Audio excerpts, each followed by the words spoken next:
திருச்சி சமயபுரம் மாரியம்மன் கோவில் சன்னதி முன் இருந்த மண்டபம் இடிந்து விழுந்து பெண் ஒருவர் உயிரிழந்த சம்பவத்திற்கு அறநிலையத்துறைதான் காரணம் என பாஜக முன்னாள் மாநில தலைவர் அண்ணாமலை கண்டனம் தெரிவித்துள்ளார்.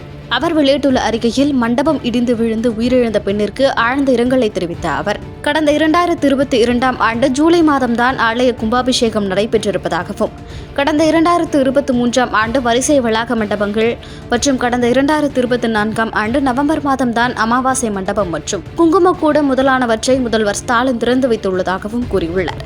மேலும் திறந்த 4 ஆண்டுகள் கூட முழுமை பெறாத நிலையில் கோவில் மண்டபத்தின் மேற்கூரை இடிந்து விழுவது என்பது திமுக அரசு எந்த லட்சணத்தில் ஆலய திருப்பணிகளை மேற்கொண்டு வருகிறது என்பதை வெளிப்படையாக காட்டுவதாக கூறியுள்ளார். பக்தர்களின் காணிக்கை நிதி பல கோடிகளை செலவு செய்தோம் என்று கணக்கு காட்டும் திமுக அரசு உண்மையில் பக்தர்களின் உயிரை எத்தனை துச்சமாக நினைத்து வருகிறது என்பதை இந்த துயர சம்பவம் மூலம் தெரிவதாகவும், கடந்த 5 ஆண்டுகளில் இவர்கள் செய்ததாக கூறும் அனைத்து ஆலய திருப்பணிகளையும் மறுஆய்வு செய்ய வேண்டும் எனவும் கூறியுள்ளார். கோபாலபுரத்திற்கு முறைவாசல் செய்வதே தனது பணி என நினைத்துக் கொண்டிருக்கும் இந்து சமய அறநிலையத்துறை அமைச்சர் சேகர் பாபு, பக்தர்களின் பாதுகாப்பை உறுதி செய்ய தவறியதற்கு பொதுமக்களிடம் பதில் சொல்லியே தீர வேண்டும் எனவும் அண்ணாமலை தனது அறிக்கையில் காட்டமாக தெரிவித்துள்ளார்.